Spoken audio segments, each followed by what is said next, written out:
güzel bir günden herkese merhaba. Ben Figen Ararat. Bugün harika bir örgü projesiyle karşınızdayım. Ayaklarımızı sıcacık tutacak güzel bir çorap öreceğiz. Bakar mısınız? Ay sıcacık.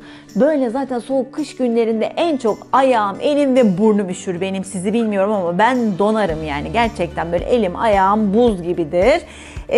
Bu çorabın bir özelliği de ne biliyor musunuz? Sıcacık tutmasının yanında her ayağa uyabilmesi. Evet. 35 numara ayağa da uygun, 40 numara ayağa da uygun. Bu nasıl bir şey dediğinizi duyar gibiyim. Gerçekten çok şaşırtıcı değil mi? Ve bu çorabı böyle 5 şişle falan da örmüyoruz. 2 şişle örüyoruz. Dümdüz bir parça örüyoruz ve birden böyle harika bir çorap haline geliyor. Merak ettiniz mi? Hadi yapımına başlayalım. Çorabı Nako Boho ile ördüm. Gerçekten bu çoraplar için ideal bir ip. Gördüğünüz gibi etiketinde de çorap resmi var. Çünkü %75'i yünden oluşuyor.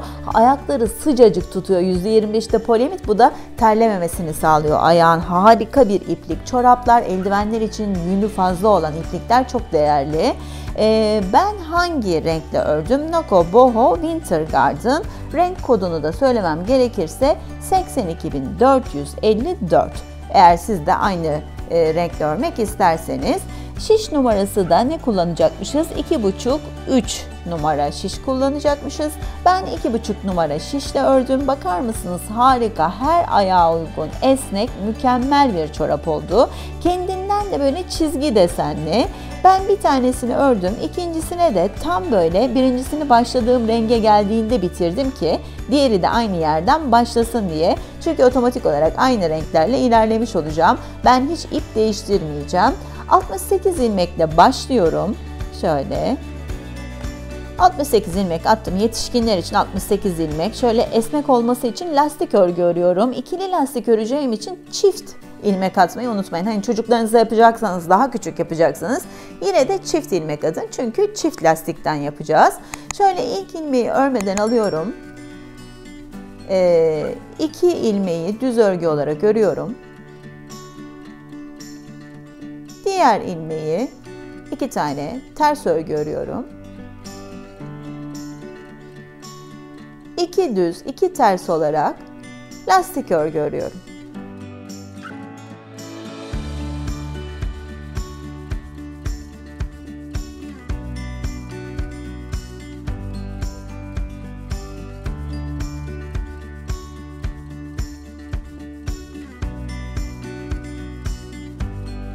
Son ilmeklerim. Şöyle 2 tane düz örgü örüyorum. Son ilmeği de arkadan düz örgü olarak alıyorum. Diğer yüzde de her lastikte olduğu gibi ördüğümüzün aynısını örüyoruz. Yani örgünün üzerine ne geliyorsa ilk ilmeği örmeden alıyorum. Bakıyorum. Ters örgü. 2 ters, 2 düz olarak gideceğim. İstediğim uzunluğa gelene kadar ikili lastik olarak örüyorum çorabımı. Bu kadar basit.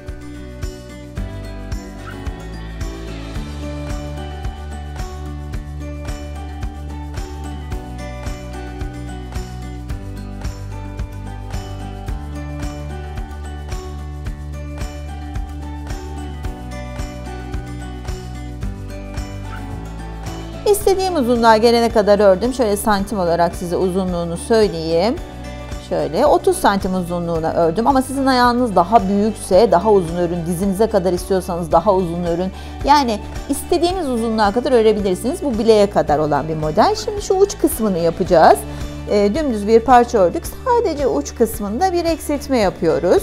Yapmak zorunda da değilsiniz ama daha düzgün oluyor. Böyle potluk yapmıyor, sert olmuyor. Şimdi ilk ilmeği örmeden alıyorum. İkinci ve üçüncü ilmekler düz örgüyle örülmüş. O yüzden ikisini düz örgü olarak alıp birlikte örüyorum. Böyle eksiltmiş oluyorum. Yine şöyle 2 tane ters örgümüz var. Onları da beraber önden ters örgü örer gibi örüyorum ve eksiltiyorum. Yani hangi örgüdeyse ona göre eksiltiyoruz. Düz örgüdeyse düz örgü örer gibi 2 ilmeği eksiltiyorum. Şimdi olduğu gibi ters örgüde ise ikisini ters örgü olarak birlikte örüp eksiltiyorum. Sıra sonuna kadar aynı şekilde hepsini eksilttim. Bu sırada bu yüzde hiçbir şey yapmadan hepsini hangi örgüdeyse öyle örüyorum. Bakıyorum ters örgü, ters olarak örüyorum. Düz örgü, düz örgü olarak örüyorum. Bu sırayı da sıra sonuna kadar böyle örüyorum.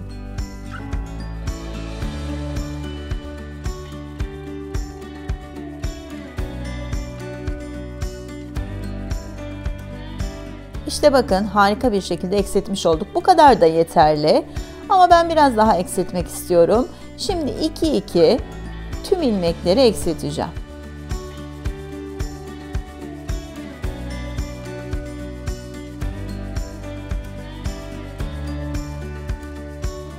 Diğer yüzde de yine 2-2 eksilteceğim. 5 ilmeğe gelene kadar ilmeklerimi eksiltiyorum.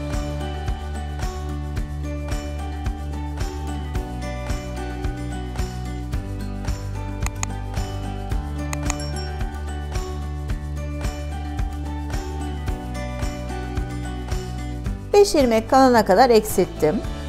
Artık dikiş aşamasına geçebiliriz. Şöyle ipimi biraz payla bırakıyorum dikmek için. Ve direkt iğneye geçiriyorum. Hiç bitirme yapmıyorum. Çünkü potluk yapmasını istemiyorum. Direkt ilmekleri iğneye geçiriyorum. Bakın şöyle.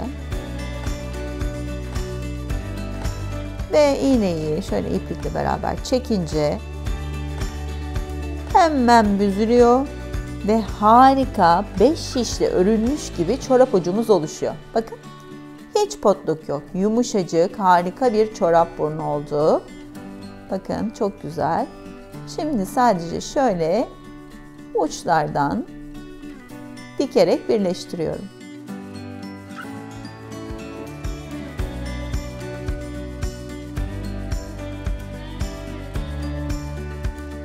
Çok güzel bir şekilde oluştu. Şimdi kenarlardan ilmeklerin şöyle kenarlarından geçiriyorum.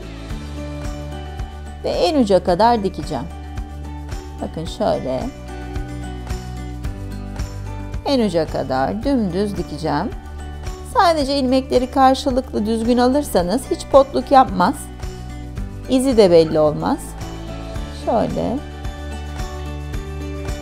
Güzel bir şekilde dikebilirsiniz.